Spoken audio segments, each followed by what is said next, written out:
There are secrets out there, guys, performance marketing secrets, and knowing just one or two of them can absolutely light up your funnels. Let's go. This is the Revenue Driven CMO. I'm your host, Chris Mechanic. Join me as I uncover the secrets of the world's most elite CMOs and marketing leaders. The Revenue Driven CMO is sponsored by Web Mechanics, the AI-driven performance agency that makes you smarter. I'm super duper excited for today's guest. Unlike many of us who come from the performance side of the house, this is a guest from the communications and more brand side of the house with something really unique and compelling to share with us here today. He's been for many, many years in different roles. He was at various really impressive companies up leading until now, but currently he's Vice President of Corporate and Brand Marketing at Gainsight, as well as an advisor at AudiencePlus, which is a really cool company as well. So I'm excited to speak with him. Jordan, welcome to the show. Jordan Sher. Thanks, Chris. Good to be here. Yeah, absolutely, man. I was just looking at your Twitter right before here. I saw you were posting about ChatGPT, this like funny comic, which we might get into. I've been obsessed with ChatGPT lately. It's like really, really deep down that rabbit hole. Yeah, you can't not be. I open up Twitter and I tell myself I am going to scroll past every ChatGPT best practice, every prompt, notification. Yeah. I end up scrolling to the very bottom of Twitter because it has just completely taken over the conversation everywhere. Oh my goodness. It's crazy, man. So yeah, maybe we'll have a little bit of time to talk about that today. But before we do, you know what we're all about here. We're all about those secrets. So I really want to know, what's one of your best kept secrets for marketing success? Yeah, man. So I know that your audience is obsessed with performance marketing, right? Demand generation and optimizing the sales cycle, optimizing the DG funnel. And I am here to say my hot take is that brand, corporate marketing, and earned media can do a lot to help the performance marketing team achieve its goals. I say that in two ways. So I'm going to get tactical and I'll get strategic. Okay, perfect. This is specifically with regard to earned media. So issuing a press release, getting earned media attention, getting articles written, getting it on blogs, whatever. All of that helps with pipeline acceleration. From a tactical perspective, earned media is one of the biggest contributors to search engine optimization available on a website.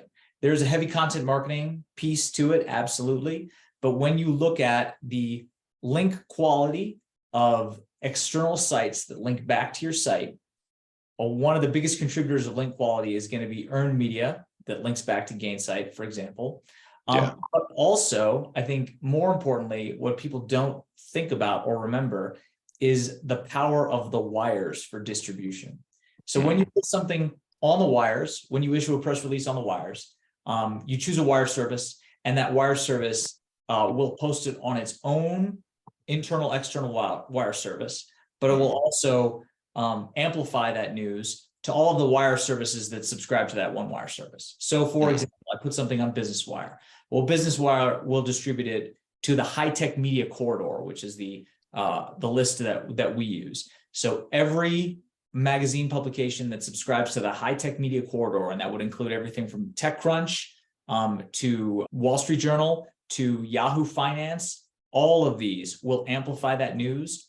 All of them do create backlinks back to your site, as well as the wire service itself, which can be a key contributor to organic awareness. So I say that when you are trying to amplify your site's SEO metrics, issuing press releases is just a great ongoing long tail strategy. That's the tactical piece. Strategically, earned media also does a great job in pipeline acceleration. So as we know nowadays, most of your target audience do not take a linear path from awareness to close when it comes to a deal cycle. They move in and out, right? They do a little bit of their own research. They look at review sites. At least this is on the B2B side. They move in and out of conversations with the sales team. They're doing their due diligence. And so part of that due diligence strategy will be continuing to check on how is your company being perceived in the media? how is your company being perceived in analyst relations? So at any moment in that deal cycle, some of that earned media strategy is going to help amplify your brand and move a deal through the pipeline because it creates credibility. Yeah. So I think that some companies who just look at a press release, issuing a press release as just making some news or making an announcement, to be short-sighted. I'll also say that I think using PR for that strategy of just announcing news tends to undercut what you're trying to go for. Because the spoiler alert is that the press doesn't read a press release. Yeah. They must get 100 press releases a day, the journalists you're trying to target. Mm-hmm. And so when you issue those releases, I would urge the audience to think more in terms of how can this accelerate your performance marketing strategy and what else can it do across all of your tactics to really, get some folks into your pipeline and accelerate their journey to the closing of the deal. Yeah. Yeah, no, that's really interesting. And I know, so I'm an old school SEO. That's how I got my start as an SEO. And I know, press releases were certainly a staple back then. They'd since certainly I think a lot of SEOs are still doing press releases. But I didn't, well, it hasn't been a core part of my approach. And I think it's just because there was a perception that like the effectiveness had waned over time. Mm-hmm. But it sounds like you're hinting at like maybe there's a strategy to write press releases that are interesting and would actually get picked up. Because before, back in the day, like we would just write a press release like about anything. Like it would be stupid. Like you almost don't even read. It's like you use ChatGPT to write it, and like you don't even care what it says. You just wanted that backlink. But it sounds like, or you are at least hinting. It sounded like there is a way to potentially get it read and to potentially use that press release to position your brand and yourself. Yes. So I do think that you should always write a press release with a focus on brand evangelism for sure.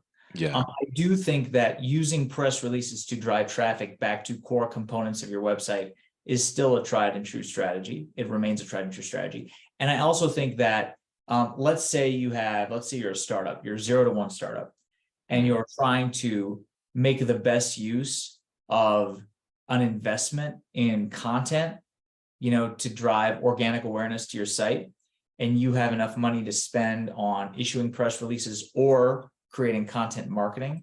I actually think, maybe this is my hot take, that investing in writing press releases that are built for awareness, built for organic SEO, is a better strategy in modern search than specific content marketing. I think that blog traffic, at least at Gainsight, has gone down dramatically.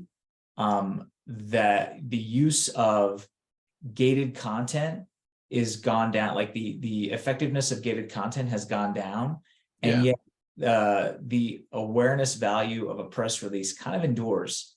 It's kind of it has declined over the years, but I do think it's hit a basement where we see a sharper and steeper decline for some of these other techniques. And so if you have a small pool of money, you can't invest in everything. Yeah. Investing in press releases still remains a great wide-ranging strategy for awareness. Yeah, and it's not expensive. I mean, I think it's like a couple $100 to post it and then you write it. But are there any types of press releases, like in terms of the content of the press release, that you've found to be more effective than other types? Yeah, so best practices of press releases are always, if you can get specific about product news with benefits, that's important. If you can get customer validation, get a customer quote in there, get a quote from a big company as big as you can make it, get that customer to also evangelize the press release if they can use their network. That's great. See, that's brilliant. See, that's so I like this because I like how you broke it down between strategy and tactics. And I generally love techniques or secrets that have both a strategic and a tactical. I call it layers. Like there's layers to that. But that is a sexy layer right there. Like if let's say that you close a large deal with like a well-known company, putting a press release out about that could have layers, because then as somebody is shopping and Googling you, if they see that IBM hired you, for instance, then that's like validation right there. Great. Yeah, that's perfect. And I would also say, so let's assume, let's go back to the IBM example. If you get IBM, they give you marketing approval rights, obviously. I would also ask, when you ask for the logo rights and the quote, if they would be willing to meet with the press at the time of the issuance of the release. Because for two reasons. Number one, it is, again, great credibility if something can get published. Obviously, you want to be aligned with that big customer. But number two, reporters are more likely to write about deals that have closed when there's a customer that can speak to the value of your product. Like that is money in the bank. Depending on your pitching strategy out to the press community, you will have a much higher incidence of getting coverage if you can align yourself with a customer who is willing to speak to the press on your behalf. Totally. And if we zoom out just a little bit to look at earned media in general, I fully agree with you. Like, I think it can be a powerful arsenal as a pipe driver. And one other thought that just came up was like from a community aspect. So like I know some community managers or community marketers that are just absolutely killing it with some community strategies where like they'll put on dinners or they'll put on events or they'll do interesting stuff. But like, I feel like press releases could be particularly valuable anytime you're doing something interesting. Like, think about a company like Gainsight. Like, you guys have access to massive amounts of user data, right? And so I'm sure you probably already like publish, this or that type of study, or you do this or that type of study, or this or that type of survey. You can involve customers in that. And then I feel like a press release about that, like if you put out a survey that was like, hey, we asked 1,000 customer success leaders these questions, and like, here's this really cool survey, like that might actually get picked up and like written about on a TechCrunch or like on a relevant. So this is a great point. So you're talking about a broader press, like earned media strategy here. So to answer your question, I love this conversation. Yes, we do issue a number of surveys throughout the year. There are both internal examples of this where we reach out to our community of founders or our community of users or our community of our professional network. For example, Gainsight runs a huge community aligned around customer success, and a lot of times we do survey those audiences for data. We also do external stuff, right, where we'll just hire a third-party research firm. They'll do a survey on our behalf. We'll work with them on the results, and we'll publish it into a CS index. We issue an annual CS index. That is the number one contributor. That CS index is the number one contributor to both pipeline from a content perspective. So, we write tons of ebooks, we do a lot of other infographics and blogs, whatever, but the CS index is our number one contributor to pipeline from a content perspective. And it is our number one contributor to coverage, because we also are trying to elevate the industry. And the fact that we use a third party to administer this research for us creates credibility in the mind of the press, right? They love third party research. So we do get a lot of coverage and a lot of value out of that. The way that going back to your original opening, the way that Gainsight kind of galvanizes our community to help with, overall brand awareness is primarily through these events. And if you're familiar at all with Gainsight, you might be familiar with our conference called Pulse, which is run in San Francisco annually, and there is one in Europe as well. It is the world's largest conference on customer success, and it is purely a community activity. So we do a small portion of it is for feature releases, capabilities, updates, things that we're thinking about, but mostly it is to drive community. You come, you have a good time, you network, you meet other people, you meet Nick, our CEO, who is wildly popular in the customer success community, but more so you take part in this overall brand evangelism. It works great for us because it does amplify our brand across the whole CS community. people are incentivized to bring their friends. So even if you're a user of Gainsight, somebody else who would really have a great time with Pulse, you bring them along, and it creates this network effect of coverage. Yeah, totally. So I would say that community strategy is probably more powerful for Gainsight than our earned media strategy. Sometimes we make the joke internally that Gainsight is an events company that sometimes masquerades as a software platform. Yeah. We want to get the community together, man. We want them to have a good time. We want them to understand that we get where they are. We want to see professional development. We want people to up-level their careers, all of that stuff. Yeah. I'm a champion for the industry that way. I'm super duper excited for today's guest. He is a little bit different than most guests that we have in that he's a little bit younger, and he's still, I think, very much like hands-on in platform, and he's like, which is good in that he's like up to date with the latest and greatest. But I feel really excited about talking with him because I think we're going to get really geeky on you really quickly.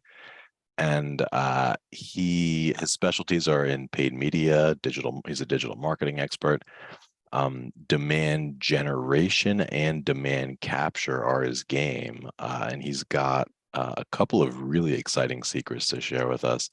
But he has a really impressive career for his age and trajectory so far. He's worked with Gong and SalesLoft. Currently, he's director of demand gen at UserGems, and he is Isaac Ware, ladies and gentlemen. Welcome to the show, Isaac. Hey, how you doing? I'm doing great, man. I'm doing great. I am super duper excited to be speaking with you today. And fresh back from Cancun. I was just on vacation, so I'm fresh back, and I'm looking to get geeky, brother. I'm excited. It's we'll have some good technical stuff in here, so we'll dive into some details.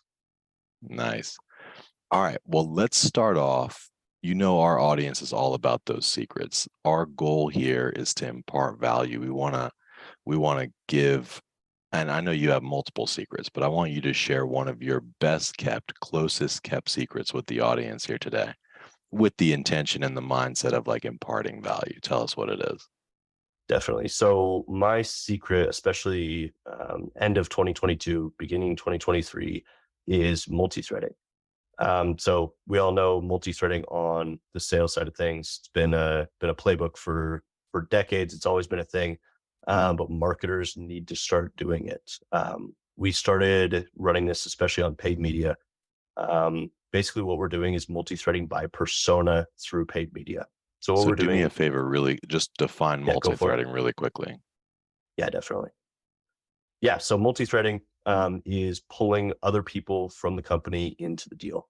A lot of the time, it's trying to pull other personas you need into that deal in order for it to close. So having multiple contacts. So you're not just talking to, the sales buyer, you're also talking to the CFO or the COO or somebody in those different capacities.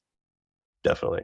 Yeah. Nice. And a lot of the time too, especially. Well, you think that's common sense, right? But there's a lot of marketers, I think, that don't know, or that aren't that familiar with multi-threading, myself included. Like I just heard that term probably a year or two ago, So, so multi-threading is having multiple contacts within a deal, and it increases your chance of closing that deal dramatically.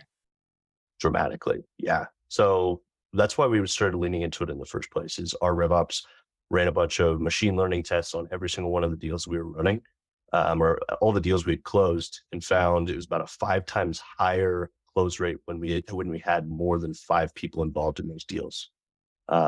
We at UserGems need marketing, sales, RevOps in these deals, and those buying groups are getting bigger and bigger. I mean, we've seen some of our customers' buying groups get up into that 13 mark sometimes. So these buying groups are getting bigger, so multi-threading is more important than ever. Wow. So you had 5 times. So instead of a 10% close rate, it was a 50% close rate. Way higher. Yeah. Yeah. Interesting. Okay. So is that the secret? Is just like to multi-thread, or what? Yeah. So the secret isn't just multi-threading. So multi-threading has always been a thing on the sales side. So we wanted to pull that in on the marketing side as well. We have all this data sitting in our CRM over at UserGems, where we're surfacing these buying groups into our CRM. They're just sitting there ready for sales to use. we wanted to accelerate these deals on the marketing side of things. So we wanted to run a split test. So we started running some of these ads before the split test, and we started seeing little bits of traction, where we would start seeing these mentioned in the sales calls. We'd start seeing these mentioned on Slack screenshots from the other company of people seeing these ads out there saying, hey, we're talking to your team about X. Do you want to join the deal? So we started seeing some of these non-demo request actions being taken, whether that's sending it to somebody else on the company, asking about it. And we kind of started seeing it accelerate deals a little bit more. So we really wanted to run a split test around this. So we took half of all of our contacts in our CRM, half of the others. And what we did is we actually assigned a value in Salesforce for them. So we had a 1, 2, 3, and a 4, and we split test. 1s and 2s got multi-threading, 3s and 4s did not. Because we had to do it this way too, because it's a really tough thing to capture just with demo requests or things like that, because there's a lot of the dark social going on in the background. Yeah. That prevents you from having some of the normal like split test criteria. Okay. So what did you do exactly with the 1s and the 2s? So you said, hey, we're going to multi-thread the 1s and the 2s. What does that mean? Like from an in-platform perspective, what did you actually do? Definitely. So on the Salesforce side, I'll kind of walk through from audience to the actual ads. On the audience side, what we did is we had that 1s and 2s marked. We also divided those up by persona. So for us, that's sales, marketing, and RevOps. We created campaigns for sales, marketing, RevOps within LinkedIn. And what we did is we had a dynamic audience that was constantly refreshing in LinkedIn, that as soon as an opportunity opened up, we had a report built for each one of those where it said, there's an opportunity opened up, it's an ICP account, and their marketing pushed them into this audience. So as soon as that happened, UserGems surfaces that buying committee for us, pushes that into the audience. Now we're serving them ads saying, hey, RevOps, and then you insert specific pain point to that persona. We did that for marketing, sales, and RevOps to pull them into the deal. So it's like, hey, RevOps, like, are you spending thousands of hours? So do you mention in the ad that they're in pipe for you? Yeah. So these ads, we have it say, hey, marketing. So we call out the persona right away. And then right under that, we're saying your company told UserGems that they want to hit their pipeline goals faster. Or we just plain say, hey, your company's talking with UserGems. Do you want to join the next call? So we have kind of a mix of pain specific ones, and we have more call to action focused call to actions on some of those. So they see those ads and they're like, what do you mean my company's talking to UserGems? Like, oh, I've heard of UserGems, and they're, this is weird. Really cool. Like this is a relevant ad for me. Yeah. And what we started doing, are you using just sponsored content ads, or are these combo ads where you can like dynamically insert your company and the industry or what have you? So we tested combo ads, and combo ads for us are a huge pipeline driver on the other side of things for demo requests, but for some reason for multi-threading was not nearly as impactful. And my thought with it ended up being around frequency. With in-feed ads, you're able to just absolutely blast frequency. You can have a wide variety of them. They see you all the time. And that became especially important with personas like CFO. So we have a separate multi-thread campaign for CFOs where a lot of the time CFOs are blockers. So you don't necessarily want to say, hey, your team's talking with us. Do you want to join the deal? Because the AEs are going to lose their mind if you have CFOs just constantly trying to join deals. So what you do in that situation is you don't call out that they're talking with you, but you really have heavy social proof as soon as the opportunity opens up. So testimonials from other CFOs, talk to your AEs, find out what CFOs are saying on calls as why they don't want to go forward, and put that into the ad copy or objections or pain points and things like that around that persona without actually pulling them into the deal. So the people that can help accelerate deals, pull them in. The people that won't accelerate and will sometimes be blockers, just social proof them. Got it. So let me summarize for the audience. Basically, multi-threading, if you're a sales person or a revenue-oriented CMO, multi-threading is smart because instead of having just a single contact or just two contacts within an individual deal that's in your pipeline, you're going to have multiple. So what Isaac's team does is essentially replicates and scales that on the marketing side of things. So instead of your salespeople manually reaching out and manually making contacts with these different individuals, it's like an automatic trigger reaction. Like right when they enter your pipeline, then they're added to an audience on LinkedIn and they're automatically delivered these ads, which are, very choreographed and very specific to that persona and the stage of pipeline that they're in. Meaning that the CFOs might not get a message that's like, hey, join the call. But like the RevOps team will get that message that's like, join a call. The CFO will get instead, testimonials from other CFOs or other types of social proof. So that's fire, man. That's awesome. I'm super excited for today's guest. She is a badass marketer, has been doing it for many, many years, and she's an expert at leveraging engagement strategy to drive demand. And throughout her career, she's developed specialties in content design, market research, and campaign execution. So really kind of that unicorn type that we love having on the show. She's currently Executive Vice President of Marketing at Field Nation, which is a really interesting IT staffing and service provider. And she is Briana Belisle. Welcome to the show, Briana. Thank you, Chris. So excited to be here with you.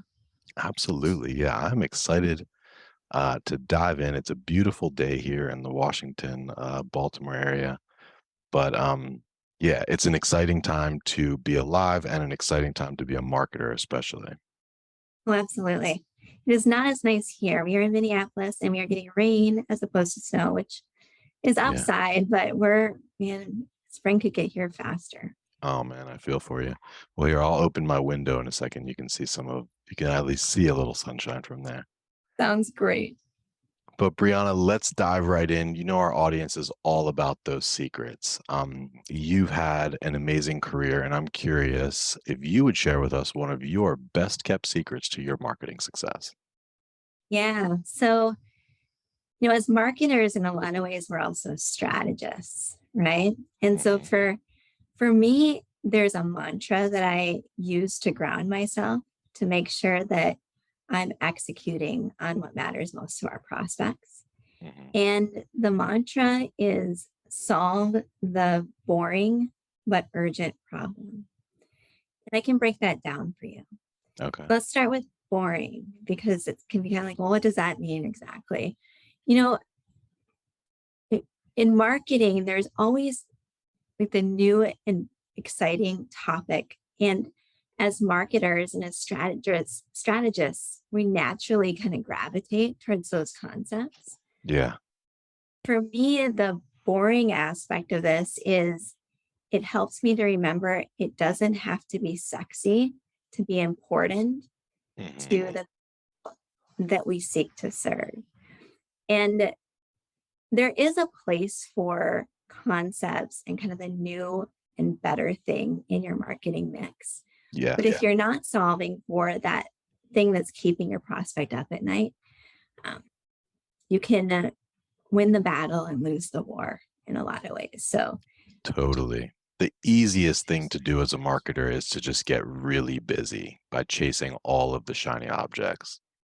So I love that message, like the focus on I've never heard it necessarily called boring, though it is boring, but like the focus on that block and tackle, just the things that you have to do. But I'm interested in the second part of that statement about like what's an example of something that's boring that's also keeping your customers up at night? yeah, I think urgent is also sometimes hard to see, right? Like there's Mhm. the difference between the someday problem and the now problem. And something that I keep coming back to is the difference between a critical event or a compelling event. Mhm. And a critical event is something that's costing time, money, or customers now. And in the current economy, those are the types of problems companies are looking to solve for. Mhm. The compelling event can draw you in though, right? Like you can have a conversation with a prospect, you can be talking about a particular concept and it feels like you're making progress. But unless you can tie it back to something that's happening now, you can spend a lot of time on that particular topic and not result in a lot of ROI. And Yeah. it forces you to get really specific on your target audience too, right? Like, here is the problem we're solving. Here's why it's urgent for a very specific subset of folks now. Yeah. And here's why it matters to them more than anything, even if it doesn't seem to be top of mind in the broader market. Yeah. That makes a lot of sense. That definitely makes a lot of sense. I mean, pain. If somebody's experiencing pain, um, they're probably going to make a purchase. And, all things considered, versus if somebody's like desiring something new or novel, the purchase likelihood is way less. So that's a really interesting concept. So as folks are listening here, I think marketers are all at some point guilty of chasing shiny objects, of doing stuff. Like, I can't tell you how often I'll be speaking with a prospect or somebody and they're doing things. They have, like, they're posting on social media, but it's, kind of tired. Like, it's not really getting much engagement, but they do it religiously. And if you suggest that maybe they stop doing it or maybe they do it a different way there. But what so if somebody's listening right now and they're thinking to themselves, man, I could really use a dose of that. Like, I need to focus on the boring but important, the day to day more effectively. Like, what's a step they could take in that direction? It's such a great question. I think it's good to just go back to the critical business problem your solution solves better than anybody else. Mm, And then qualify it against those two things. Is it urgent? And are you clear on who it's urgent for right now? And are you speaking to that? And then challenge yourself whether or not you're talking about the bright, shiny object or you're talking about the real pain that's keeping them up at night. It might be boring to you, might be boring because you've had it on repeat, but likely if you've got the right problem and you've got the right audience, it will matter enormously to them. yeah. No, that makes a lot of sense. I love that. How did you come up with this? Or, like, did you have some experiences throughout your career that, like, drew you to this conclusion? I've made the mistake a number of different times. I think, I've heard pieces of this statement over and over. And what I find is that the gravitational force of, like, the new topic, one of the ones that we wrangle a lot with is service delivery transformation. And, like, all of our energy and effort, like, just starts to gravitate towards talking about the concept and market. And so what helps me just get us back centered and focused on where we're going to actually move the needle in terms of providing, sales ready opportunities for our partners is being critical on, like, is this the boring but urgent problem? Is this now? And is it what is most relevant to them? Or is it Yeah. what I want to be talking about? I think that's the piece that I constantly have to grapple with. No, I hear you. Well, I'm going to take a dose of that medicine myself. I'm going to stop talking about ChatGPT and the future of AI and start talking about the problems that are actually affecting our clients. Starting today, you've inspired me. Thank you. We've got a very exciting guest for you who is actually one of the top 3 marketers on LinkedIn, recognized in 2020 as one of the top 10 SaaS branding experts. One of the founding members, are heavily involved in the Peak community, among other communities. Like, this guy's just everywhere. He's a content machine. He is an amazing speaker. Like, he's got his LinkedIn. You should check out his LinkedIn profile. It's like fully optimized, like, to the hills. But has won many, many awards for content creation as well as speaking. And really, at the end of the day, he's an amazing marketer. He helps businesses drive measurable results, primarily through social. He is currently Chief Marketing Officer at Agorapulse, which is an exciting outfit out of France, actually, I learned, that I'm excited to talk about. But ladies and gentlemen, welcome Darryl Praill to the show. My friend, thank you so much for having me here. I am just delighted, thrilled, tickled, and excited that I and throw any more adjectives in there you want to, but I genuinely I'm excited. Let's I do love it. this today. You have an awesome camera presence. Is your background in TV or film? Like, have you been in broadcasting or anything like that? So funny you asked that. So no, I don't. I'm a computer programmer by trade. If you go back way Really? back when, yeah. But I did have my own agency, my own marketing agency for 10 years, and we just Interesting. made a boatload of money doing podcasts, video, live streams. But why it's so funny is because my son, who's now 28 years old, who said there was no way in hell he was ever going to follow me in my footsteps. He is a network television news anchor. So I like to tell him that the only reason he's there is because of my influence on him, and without me, he's nothing. And it's amazing how he rejects that. It's weird how that is, but there you go. Nice. Well, Darryl, let's cut right to the chase. You know, our audience loves secrets. We're all about those secrets. Tell us, what's one of your best kept secrets to marketing success? Like, how are you winning over and over again? Okay, so here we go. Organizational culture, team culture is absolutely everything. And if you do not get that right from the beginning, then you are destined for failure. That's how I've had success. I've learned that the hard way, which means there were failures before there were success. You never understand the power of the team. Individuals can make you successful, and individuals can poison the well and bring everybody else down. Yeah. There's lots of conversations around this. You know, if you look at the book Friction, and it talks about the enterprise operating system, it asks some core questions around people, such as, is this the right person in the right seat? That's a cliche, but it's so true. Do they get it? Do they want it? Do they have the capacity to do it? These are all aspects you need to understand about building the team. And at the end of the day, for you as a leader to build that team, to have the success you want, because you are only as good as your weakest link, means that you yourself need to be a rock star in communication. You need to hold your team accountable. And if they do not achieve those expectations that you're holding them accountable to, then there needs to be consequences. You cannot delay and keep hoping that they will eventually figure it out, because the more they delay, the more you're telling the rest of the team that it's okay to miss those goals. Yeah. And then you need to reward them with career development, progression, skills, capabilities. And you do that, that builds loyalty. And if you do all of that, you will be successful. But here's the caveat. They never, ever teach you the skills to do that as you grow through your career. You grow through your career being a tactician, being someone who can execute. But the minute you're in leadership, it's a completely different set of skills. So if you yourself aspire for this, or you find yourself struggling with this, it's likely that you've not developed your own skills. And you got to develop your own skills before you can lead a team to success. Brilliant. Love it. There's a lot to unpack there.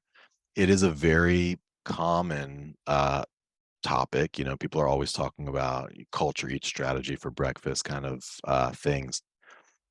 You seem to really know a thing or two about it. I feel like people pay a lot of lip service to the culture thing, but from the way that you're speaking, I can tell that you've sort of been there, done that. I would love it if you could tell us, because you'd said that you'd failed in the past, and that's probably like kind of how. Yeah. But I'd love if you could tell us like what the failure story looked like, sort of what you learned, and then what excellent looks like in your mind. So I failed on more than one occasion. I failed, my friend, I have failed so many times. It's like I should get like an award. I may be the top 3 marketer, but I'm like the number 1 failure. And how I still have a job, I do not know. Because of that, thankfully, I'm surrounded by leaders who have given me grace, which is, of course, what we want to do to our own employees. So the mistakes I have made, there's probably a couple mistakes I've made, and I can give you story after story of it. But the recurring theme is this. 1, I did not adequately communicate my expectations to the employee in a way that was measurable and trackable, for lack of a better way. So in other words, if I were to say something like, I need you to increase our market share in this industry by 20%. And the end of the year comes by or what have you, and it's time for a bonus maybe. And what happens is you say, okay, you didn't do it. They say, yes, I did. And all of a sudden you start to realize what it was I might have been looking at it from maybe customers. They could be looking at it from revenue. They could be looking at it from impressions, just in the noise. And all of a sudden you have this disconnect. And you say, well, I'm sorry, I was viewing it from customers, therefore you don't get your bonus. Then that creates negative, a negative response, which then means the performance drops. And all of a sudden and then the other employees think, well, you screwed so-and-so out of their bonus and they did awesome. And then you have a team revolt on you and you go, shit. And it was all because I wasn't clear on what success looks like in their job and how that's measured. And I didn't get them to sign off on it. That's the first part. The second part, when you define what success looks like as far as key deliverables and metrics, then you can hold them accountable to it. And this is the second mistake I made over and over again. As I say to friends, in my 30s, I made this mistake. In my 50s, I don't make this mistake. And the mistake is this. It's like, think about it from a sales point of view, but it's equally applicable to marketing. If I say to a sales rep, this is the quota you need to hit. And I say, you've got 2 quarters to hit it. First quarter is a ramp up. Second quarter is the actual execution. If you don't hit it, then I should let you go and say, you underperformed our expectations. I'm going to replace you.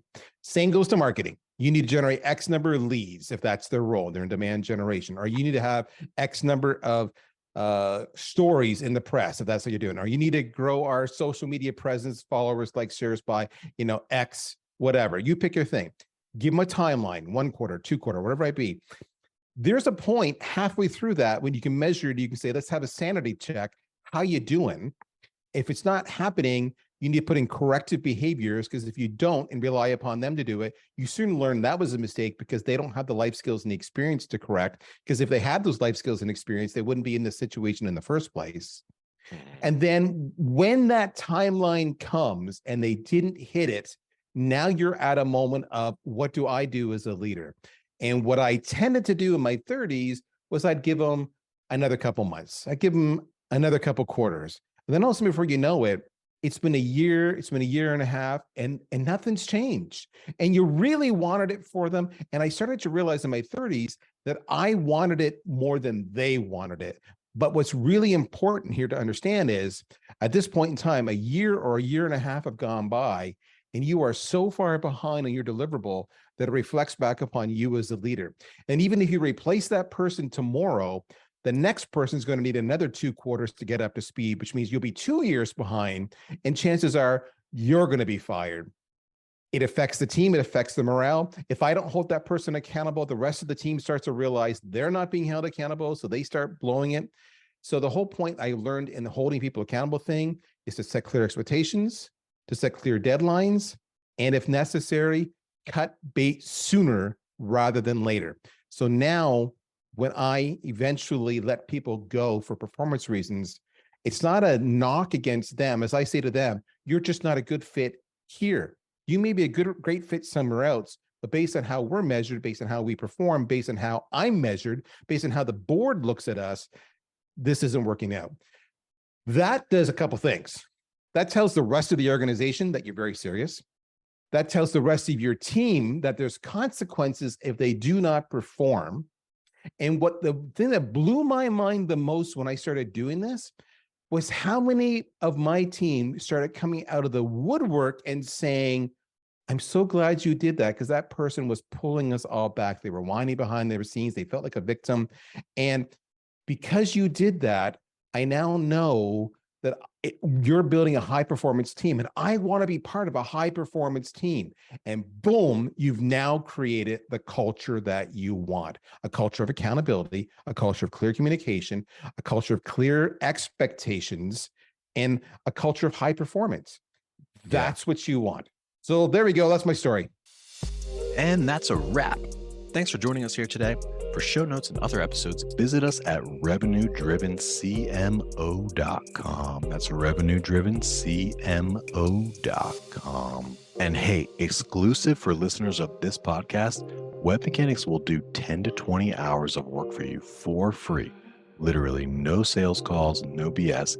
Just give them a problem and they will put a team to work for you for free for 10 to 20 hours, even if you're already a client. If you're struggling with demand gen, lead gen, SEO, SEM, Google ads, LinkedIn ads, conversion optimization, if you can't get Facebook or Meta ads to work for the life of you, or you can't figure out attribution, Web Mechanics will take a good hard look at whatever problem you give them, whatever programs you put in front of them, and they will give you an objective, informed opinion, plus some advice from 10 to 20 hours of senior level attention.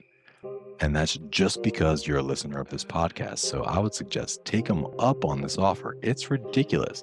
Go to revenuedrivencmo.com/free, fill out the 2-minute form, and you will not regret it. Literally zero downside, unlimited potential for growth. So do yourself a favor, revenuedrivencmo.com/free, no hyphens, no punctuations. You will be happy about that decision.